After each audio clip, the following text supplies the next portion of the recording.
talking to clients about AI. Yeah, absolutely, Ken. And, what we're talking about here is self-help.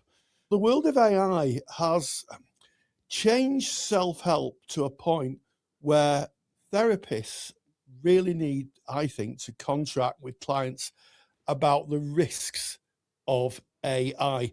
And we know that more and more people are going to AI and using them to talk about their issues, their problems, to find solutions in life. And what we have to don't forget is that AI is machine learning. It's a computer. It's a robot for all intents and purposes. And they are flawed. What we have to do as a therapist, I think, is be aware of that and maybe just build in that into our contracts. What's your thoughts, Ken?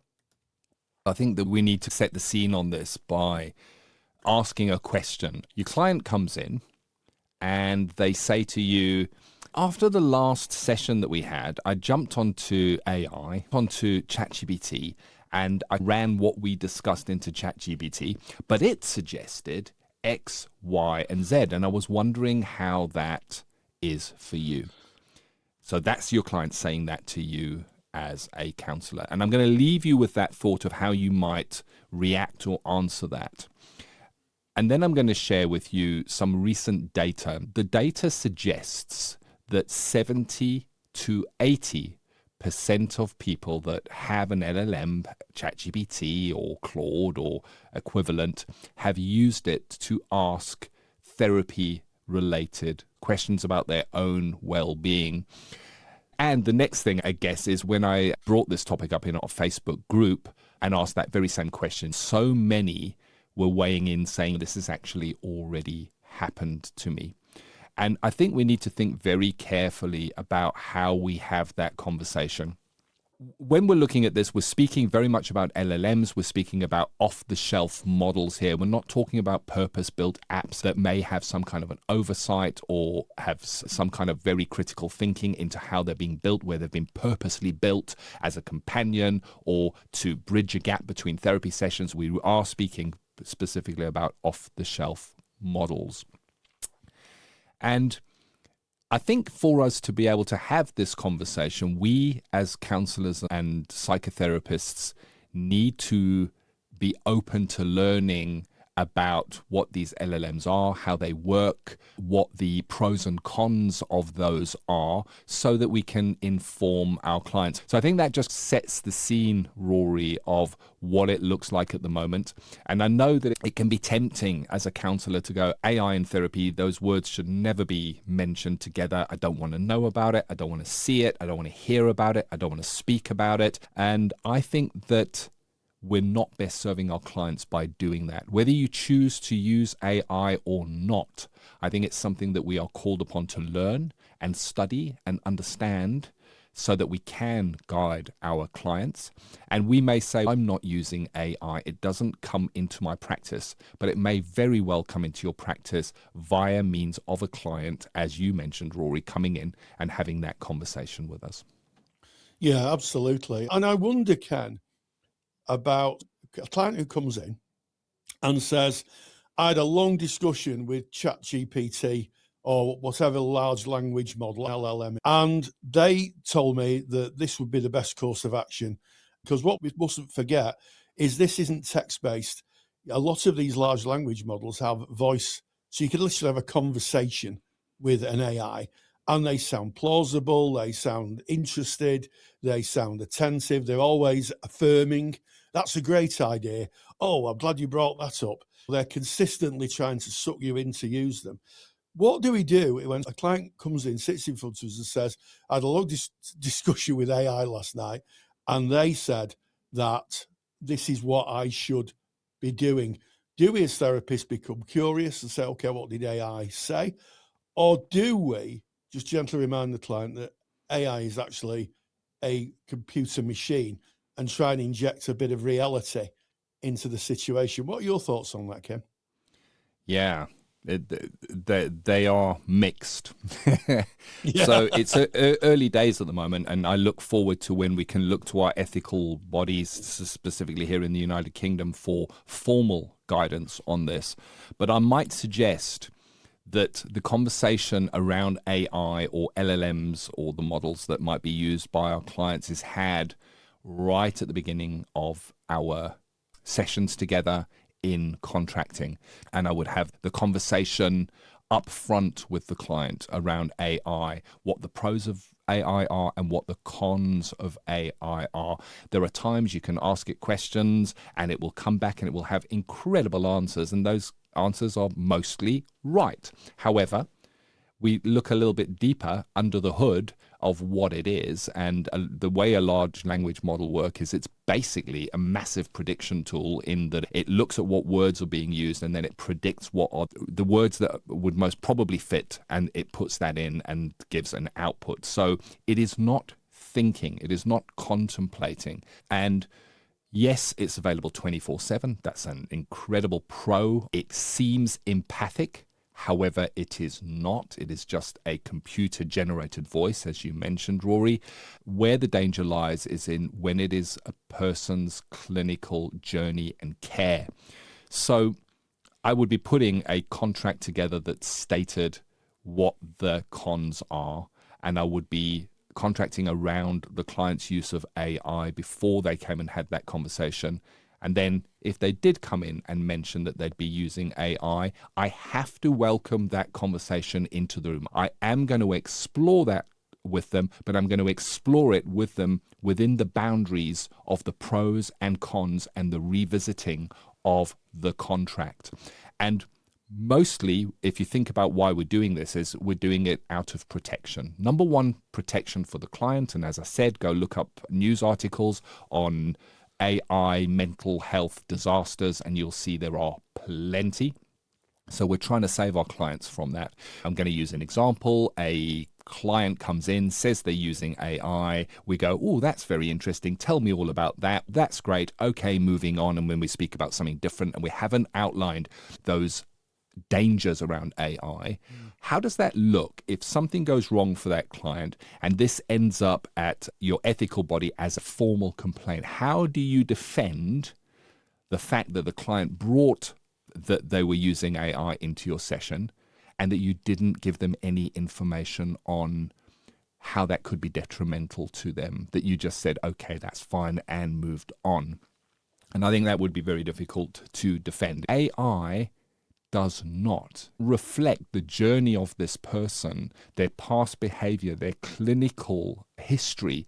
None of that is taken into consideration. AI doesn't always tell the truth. So it can generate responses that sound really confident. It uses very authoritative language as it's saying that, but they may be inaccurate. It may be misleading. AI is, by its very nature, the LLM models, are sycophantic.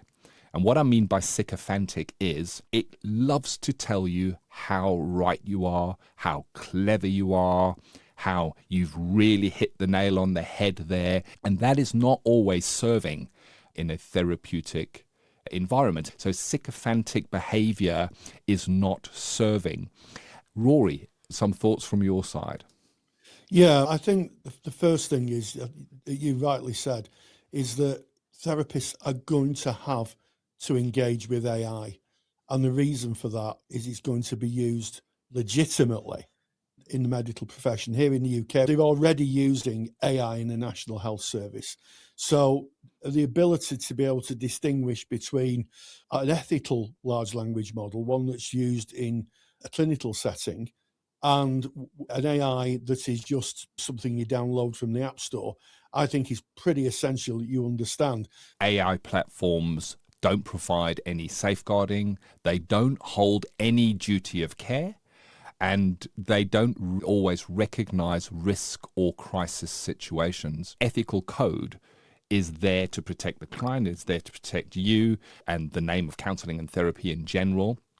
And it's been worked out and changed over many years to match updates in technology and to match updates in the latest data from research. The underlying, software, it's not therapeutic. It is in service of the company that builds it, not the person who is using it. Any information shared with AI tools may be stored, it may be analyzed, it may be used by the provider or the model builder in ways that are completely outside of any therapeutic confidentiality. Anything placed into one of those models is not private. Even if the person deletes their app, it is stored and it is retrievable. Now, imagine clients sharing their deepest, most intimate parts of themselves, and that is being stored, analyzed, and perhaps a profile of that person is being made, looking how they might deliver advertising, targeting you for what they think you can buy. They're trying to extract money from you, not make you feel better. So that is where your data is being taken, manipulated, sold to other companies, and then reflected back to you in adverts that try to get you to have a response on those. So there's just a handful of the dangers that are maybe not seen unless we do the CPD to understand it. But most importantly, we need to give this information to our clients as well. And the best way to do that is to have a document, your contract, and to put it into your contract, Rory. Absolutely. And if you need any kind of guidance on that or just a little bit of information, I've made what Ken refers to as a super duper handout. But I think my final thoughts on AI, they're not in service. It's not in service, generally speaking, of people's mental health or their well-being. It's in service of company profits and gaining advertisers. So we need to be alert about it. We need to put it in our contracts. And please, I know a lot of people are saying, AI, what's it got to do with counselling? Everything has to do with counselling. Those extra therapeutic factors we talk about, what's going on outside in the client's life, outside the therapy room. So please do at least some CPD on what are ethical and helpful applications used in the NHS. That might be a good starting point. And just be aware, because this is a conversation that's happening now in practice rooms up and down the country and indeed across the world. Yes, indeed, Rory. As the therapist, there is a duty. We need to learn about this. We cannot block our eyes, block our ears, not talk about it. We need to be having the conversation. It doesn't mean you got to use it. Doesn't mean you agree with AI, but we still have to be curious enough to look at what may be coming into our therapy rooms, to understand it, do a little bit of AI CPD and go, wow, I didn't know that there was AI in Grammarly. I didn't know that when I was using my banking app that there's actually AI software running in the background. AI is all around us and it's built into so much of what we use. As we go out of this, I just wanted to share a bit of wording around a contract. I'm not suggesting you take this. This is just an idea, but I'm going to read it out. Some clients choose to use artificial intelligence, AI-based applications, platforms, or chat tools that present themselves as offering emotional support, well-being guidance, or therapy-like conversations. These tools are separate from and not part of the counselling or psychotherapy service I provide. AI-based tools do not operate as a healthcare professional, nor do they have an understanding of you as an individual over time. They do not assess your personal history, previous experience, patterns of distress, or how your needs may change. While they may appear responsive and reassuring, they do not use ethical judgment, professional accountability, or ethical decision making. And then it goes into outlining a number of the challenges that a client may face, such as having their data collected, such as AI responses that may not be truthful, that sound confident and authoritative but are not. And then right at the end, you want to be putting that if you choose to use AI for personal support, you're encouraged to discuss this within therapy so that we can reflect on how this may be affecting you and the therapeutic process. That invites them to bring that in so that you can revisit this contract that you're putting in there. And I'm going to leave you with this. Put it in your notes. The client comes in, says, oh, I used AI and it said X, Y, and Z. Make sure you write it in your notes that you have spoken to them, that you have given, where the dangers may sit, It's not about us. It's about them and our duty of care. It's about their data. It's about their well-being. And we now have a duty. If you've listened to this, you have a duty to think about this and work out how you're going to put it into your practice. Yes, and it's going to be a integral part of our society now. Don't forget to get the super duper handout on this, where the points we've covered today are there and some thinking prompts for you for your own practice. Thank you for watching. I hope you found this video valuable. For more free resources, have a look at our YouTube channel or visit counsellingtutor.com